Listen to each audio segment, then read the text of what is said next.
Mati aja loh. Kemarin klubku kebakaran itu aku ngerasa itu benar-benar titik terendah dalam hidupku. Karena apa?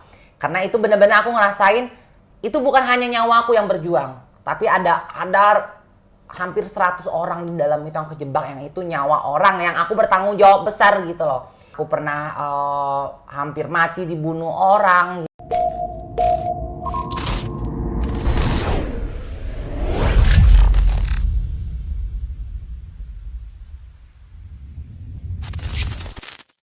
Kak, kita lupain masalah dia.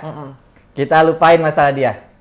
Sawal fans banget sama kakak, tapi Sawal ini mungkin ya kak ya, mungkin Aku agak. makan durian ya. Boleh silakan. Ini udah ada Suka pada durian emosi. nggak? Mabok nggak? Enggak, aman. Kurang lebihnya kayak gini, hasil pemakaian Superdol selama 30 hari. Nah, kalau udah 30 hari gini, cukup dipakein maskara aja, itu bakalan kelihatan panjang banget. Terus biar lebih bagus lagi, pakaiin penjepit bulu mata, dijepit didiemin gitu, kurang lebih 7 detik. Tapi inget ya, ini harus pakainya rutin, sebelum tidur, sama tiap habis cuci muka. Ini nggak ada emosi-emosian lagi. Kita calm down dulu, kita santai. Nah, tapi ini agak sensitif nih kak. Sawal boleh nggak tahu kak, kenapa kakak memilih hidup sebagai transgender? Mulanya. Kalau milih awal mulanya sih emang dari kecil feelingnya perempuan. Oke. Nggak pernah ngerasa aku tuh laki-laki. Oke. Terus sama orang tuaku sama mamaku itu memang dari kecil pun didandanin perempuan karena dia pengen punya anak perempuan. Karena kan 5 saudara kan laki semua. Oke. Jadi pengen punya anak perempuan, aku didandanin perempuan. Tapi aku memang nggak perlu dandanin perempuan pun, emang aku suka mainnya sama anak perempuan gitu loh. Sukanya main masak-masakan, main boneka, main apa, memang jiwanya jiwa perempuan. Oh. Makanya satu pun di keluarga besarku tuh tidak ada yang nentang aku untuk pilihan hidupku aku jadi transgender. Di saat aku bilang aku dandan, nggak ada yang marah, nggak ada yang nentang gitu, nggak ada yang nggak boleh gini. Terus di saat aku mau operasi kelamin pun, Iya. aku izin pertama sama kakak iparku. Habis sama kakak iparku, aku sama abangku. Habis sama abangku, baru dari mereka buka omongan dulu karena aku nggak enak ke mamaku kan. Mereka buka omongan ke mama sama papaku. Habis itu udah kita sampein, baru aku ngomong ke mamaku, boleh nggak aku operasi gitu. Terus kata mamaku, ya kalau misalkan emang itu kamu ada uang ya operasi aja kalau bisa bikin kamu bahagia gitu. Cuma pas papaku aku tanya, aku mau operasi ya. Papaku cuma senyum, nggak bilang iya, nggak bilang enggak gitu. Cuma senyum doang, udah akhirnya operasi jadi perempuan. Oke. Itu di umur berapa kak? Kakak operasi? Umur berapa ya? 7 tahun yang lalu kalau nggak salah. Masih baru lah ya. Tapi kalau misalkan berdandan perempuan dari kecil, dari SMP. Agak maaf nih kak, agak nanyanya agak nggak sopan sih sebenarnya. Atas dulu apa bawah dulu yang dioperasi? Atas dulu. Atas dulu. Atas berarti udah lama dong? Atas udah lama. Oh. Atas baru bawah. Kakak emang nggak kepikir kalau atas mungkin kemungkinan ya rasa sakitnya itu nggak terlalu besar. Tapi ini kalau masalah yang di bagian bawah itu kayak dihilangin kan gitu loh kak. Maksudnya kakak ada kepikiran kayak takut nggak sih kak? Gitu Enggak. loh. Senang malah kalau ngaca udah nggak ada yang gelantungan lagi. Kalau dulu kan kesel kadang-kadang gelantungan, kalau berdiri itu udah di atas sudah perempuan, bawah masih laki gitu. Iya bener. Kalau sekarang udah enggak, mau telanjang di pinggir jalan juga tetap aja orang lainnya perempuan gila. Nah, nggak mungkin orang bilang laki-laki gila kan? Karena udah perempuan. Bener perempuan, bener. Kalau sama tuh mikirnya kayak ini kalau orang operasi kelamin sampai saya pernah juga lah, logika lah, enggak munafik lah. Gue pernah lihat di YouTube itu operasi, tapi cuman di menit 5 saya langsung nggak bisa, nggak sanggup gitu kak. Aku juga nggak pernah ngeliat video. Oh berarti kakak nggak ngeliat dulu? Nggak mau. Tapi langsung aja gitu kak. Kalau ngeliat itu takut pasti. Pasti takut kan, bener kan? Takut ngeliat di belek-belek kayak gitu. Pasti Orang takut. sebelum aku mau operasi kan tadi yang nganter. Sebelum mau operasi tuh, aku cubit-cubitin gini. kamu jangan cubit-cubit ya, kalau cubit-cubit sakit lah katanya. Jadi aku udah ngomong, ih sakit ya. Terus aku mau nonton YouTube, jangan nonton YouTube. Aku nonton YouTube operasi gitu. Jangan tonton kayak begituan. Yang ada kamu nanti berubah pikiran, dia bilang. Jadi nggak tonton, akhirnya nggak nonton. Karena kalau ditonton ya pasti kalian sakit kan, kayak di black gitu kan. Cuma pas di saat operasi kan kita nggak sadar. Kita tidur di bius total. Nih Kak, pasti ada omongan orang di luar sana. Sebelum kakak terkenal nih, sebelum kakak masuk entertain, berarti kan kakak tadi bilang emang dari kecil kakak udah ke perempuanan gitu kan. Ada nggak sih Kak dari luar, ini bukan bilang dari sosial media ya, dari luar dulu sebelum kakak masuk entertain, ada nggak orang yang kayak ngebully kakak, mandang sebelah mata kakak? Pasti dong Kak, dengan orang yang minoritas lah bisa dibilang di Indonesia. Kalau ngebully sih namanya, kalau misalkan transgender mah dapat bulian mah udah pasti ada ya. Pasti ada. Cuma mungkin aku nggak yang too much gitu, nggak berlebihan gitu. Karena mungkin memang aku dari dulu kan tipe orang yang di saat aku jadi masih banci kaleng, ibarat katanya dari banci kaleng pun aku nggak yang berlebihan. Nggak kayak banci kaleng sekarang itu yang masih kayak kaleng rambutnya yang makeup keluar siang-siang pakai tank top atau apa. Aku nggak gitu loh. Aku masih tetap bisa menyesuaikan tempat gitu loh. Di saat kalau memang aku pergi ke klub, ya aku pakai baju seksi nggak masalah. Tapi di saat siang-siang ya aku pakai baju kaos, pakai celana jeans atau pakai celana pendek biasa gitu. Jadi orang pun mau ngebully kita pun kan balik lagi ke personality kan, personality gitu loh. Justru malah aku dapat bulian itu di saat aku baru-baru muncul di media sosial. Media sosial udah masuk ke entertain? Iya. Nah, itu apa Kak? Banyak buliannya itu, karena kan dulu kan aku gila. Aku suka telanjang-telanjang di sosmed gitu kan. Jadi aku live suka ngeliatin tete gitu. Pakai bikini, pakai BH masih dalam doang gitu. Kadang-kadang jadi yang benar-benar yang aku membuat sebuah kontroversi untuk menaikkan popularitas gitu loh. Kita nggak bisa menutup mata ya. Rata-rata kan orang terkenal itu kan di dunia entertain itu kan punya cara masing-masing untuk terkenal gitu loh. Nah, balik lagi ke eksistensinya. Kalau misalkan dia bisa bertahan dengan eksistensi dengan cara seperti itu, ya dia bakal dianggap negatif terus sama masyarakat gitu loh. Tapi kalau misalkan di saat kamu sudah mendapat titik yang kamu maukan, ya otomatis kamu kalau misalkan kamu bisa berubah, itu orang pasti respect sama simpatik, kamu. Bener. Ya, nah itu yang terjadi sama aku gitu loh. Di saat dulu aku yang orang ngeliat aku gila atau apa, akhirnya pelan aku mulai udah nggak pernah telanjang. Tapi aku masih seksi karena waktu itu masih tuntutan di pekerjaanku, karena aku masih nge-DJ kan. Aku masih nge-DJ, otomatis aku masih harus berpenampilan seksi. Sampai akhirnya aku memutuskan untuk vakum nge-DJ, aku come out kalau aku transgender. Di saat itu bener-bener orang yang tadi benci sama aku jadi suka sama aku. Karena mereka respect karena aku bener-bener bisa jadi diriku sendiri gitu loh. Aku nggak perlu berpura-pura lagi. Nah, semenjak itu tuh bener-bener aku bener-bener kayak ngejadi diriku sendiri. Sehari-hari aku tanpa make up, aku mau pakai daster, mau apapun gitu loh. Sampai bener-bener yang aku bener-bener sampai kesini sampai aku buka usaha, buka bisnis. Pelan tapi pasti tuh aku ngerubah sifatku, ngerubah sikapku, sampai akhirnya aku ikut di Miss International Queen. Itu total aku dapat Miss Persahabatan kan. Satu predikat yang ya berat sebenarnya kalau misalnya dibawa persahabatan, berarti kan orang yang humble, orang yang nice gitu kan. Jadi di saat itu aku berpikir, masa sih aku udah ke ajang internasional tapi kelakuanku ini kan jadi sorotan internasional. Sedikit banyaknya pasti followerku banyak orang-orang luar juga gitu, dan teman-temanku juga kan banyak dari orang luar gitu, teman-teman dari kompetisi. Kalau misalkan di saat mereka ngedengar atau melihat rumors negatif tentang aku di negaraku sendiri, kan pasti image-nya kan kamu beauty queen tapi kok begini ya image-nya ya gitu. Jadi aku pikir aku mulai belajar itu awalnya karena suatu hal. Mulai belajar karena awalnya suatu hal sampai akhirnya terbiasa. Dari terbiasa itu menjadi biasa sampai sekarang. Berarti emang mulus banget ya Kak ya. Kakak emang nggak ada gitu Kak, kayak ada yang kayak menghambat Kakak untuk menjadi seorang transgender gitu Kak? Enggak ada sama sekali.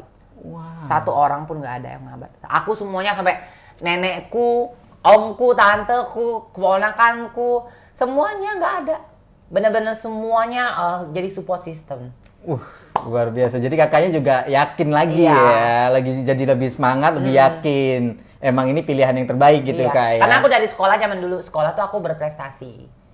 Gitu loh, aku sekolah juga ranking. Terus Kelihatan. aku juga apa namanya setiap ikut lomba apapun aku selalu menang. Mau lomba nari aku selalu bawa piala ke sekolah. Mau lomba nyanyi aku bawa piala ke sekolah. Jadi sekolahku tuh bangga dan aku dapat dispensasi khusus dari sekolah. Satu-satunya murid yang boleh rambut bob. Wow. Yang lain kan nggak boleh, kalau cowok kan, cowok kan harus rambut cepak. Mm-mm. Aku sendiri boleh rambut bob. Makanya aku nggak pernah punya foto rambut cepak. Berarti sampai bondol gini Kak ya? Iya. Wih. Terus Kak, boleh nggak Kak cerita perjalanan Kakak sampai Kakak setegar ini, sekuat ini menghadapin banyak masalah? Kakak hebat lah, soal akuin Kakak hebat, soal ngefans banget sama Kakak. Tapi ada nggak Kak, kayak di titik Kakak ngerasa, aduh, down banget, jatuh gitu Kak, kayak udah nggak ada arti apa-apa lagi dan Kakak bisa bangkit lagi tuh, ada nggak Kak? Titik terendah itu sebenarnya, aku sih sebenarnya dalam hidupku itu kan kayak aku mau huru hara, kayak mau dibully, kayak mau apa, kayak aku pernah hampir mati dibunuh orang gitu kan. Di Malaysia pernah, di Jakarta pernah, waktu zaman masih aku jadi PSK tuh perjalanan hidupku udah benar-benar bukan mulus lagi gitu loh. Yang pisau udah di leher gitu loh, Aduh.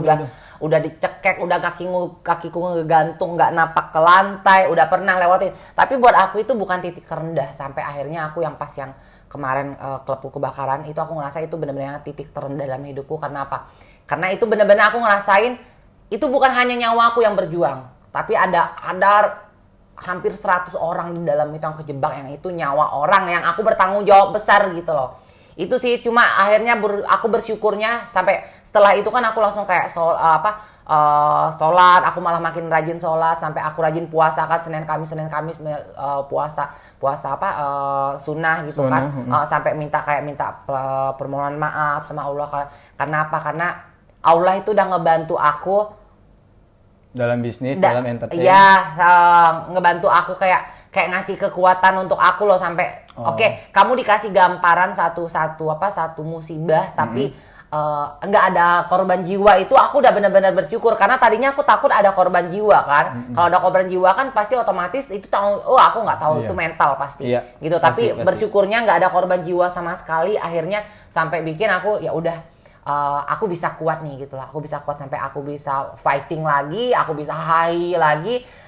Butuh proses sampai akhirnya aku bisa lupa dengan momen itu. Sampai sekarang ya udah enjoy the moment aja. Luar biasa. Dan Sawal ngambil satu kesimpulan tuh Kak, dari kejadian yang kemarin tuh, yang di Bali. Pertemanan kalian ini benar-benar luar biasa Kak. Iya. Kenapa Sawal bilang luar biasa? Kalian itu pada saat itu di situ dikumpulkan dan kalian bergotong-gotong royong membangun satu sama lain itu kayak ayo bisa. Benar. Kalian semua bisa. Terus kalian tuh kayak nggak ada pikiran negatif gitu Kak. Kalian tuh semua pikirnya positif. Benar. Ini emang musibah, kita harus jalanin dan kita pasti kuat. Benar. Kalau kita dapat, ada kemarin dari teman Kakak tapi selalu lupa, kayak ini ujian. Kita diberi ujian. Berarti kita bisa melewatin ini, berarti kita naik kelas dari ujian itu. Benar. Dan kalian itu kayak pertemanan, benar-benar pertemanan yang luar biasa. Yang Sawal ambil kesimpulan, kalian nggak ada pemikiran negatif, nggak ada ini ada embel-embel dari siapapun itu. Kalian bilang ini emang musibah. Dan kalian saling menyemangati. Iya, kita satu sama lain. nggak pokoknya nggak nuduh A, B, sampai C, sampai benar-benar yang sampai temanku tuh, sahabatku si Oli, hampir setiap hari. Jadi setiap dia bangun tidur dia nelpon, nangis. Are you okay? Oke. Lu gak usah nangis, gua ajak kuat masa lu nangis. Enggak, gua kepikiran sama lu sampai nangis. Padahal kita tinggal deketan, cuma dari tempat tinggalku ke tempat dia itu cuma 2 menit gitu loh, naik motor kan. Jadi sampai benar-benar sepanik itu dia, sampai se-care itu, sampai dia bilang, "Lu ada duit nggak? Kalau nggak ada duit ngomong ya, katanya buat makan ya." Sampai tiba-tiba Mak Talia transfer aku, sahabatku si Oli itu tiba-tiba langsung, "Ma, ini udah gue transfer ya buat jajan lu." Terus si Z tiba-tiba transfer juga gitu. Tiba-tiba Alin Cur, ini aku transfer duit ya. Padahal aku nggak minta sama sekali. Nggak minta ya? Nggak minta sama sekali. Itulah pertemanan yang benar-benar teman. Tiba-tiba saling mereka bantu. transfer buat jajan, buat makan katanya.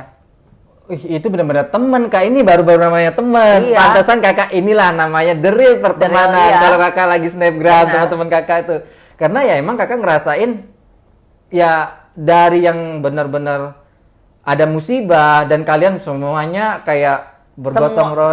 Semuanya tuh ngerangkul aku, nggak ada yang ninggalin aku. itu Satu Kak. pun. Wih luar biasa. Sampai mereka mau pulang ke Jakarta, aku tuh yang suruh pulang. Sampai mereka kata lu nggak apa-apa, kalau nggak kita tinggal, nggak apa-apa, kita nggak usah pulang dulu, nggak apa-apa pulang aja, aku bilang nggak apa-apa, ada Ola kok, bilang. Jadi mereka sampai nggak mau pulang dari Bali gitu loh. Sampai aku bilang nggak apa-apa, aku bilang aku nggak apa-apa, aku bilang. Jadi sampai mereka benar-benar mastiin aku nggak apa-apa, baru mereka pulang gitu loh. Luar biasa ya kak. Sampai akhirnya mereka balik lagi. Setelah itu mereka balik lagi buat mastiin aku oke gitu loh. Berapa hari ya? 5 hari kalau nggak salah. 5 hari apa seminggu mereka udah balik ke Jakarta, mereka balik lagi ke Bali buat mastiin keadaan kakak oke nggak gitu. Luar biasa, temannya baik banget sumpah. Tuh kayak itu mahal sih kak, pertemanan ini mahal, pertemanan yang sangat mahal banget. Luar biasa. Karena tipe-tipe mereka ini sahabat-sahabatku, mereka tahu tipeku.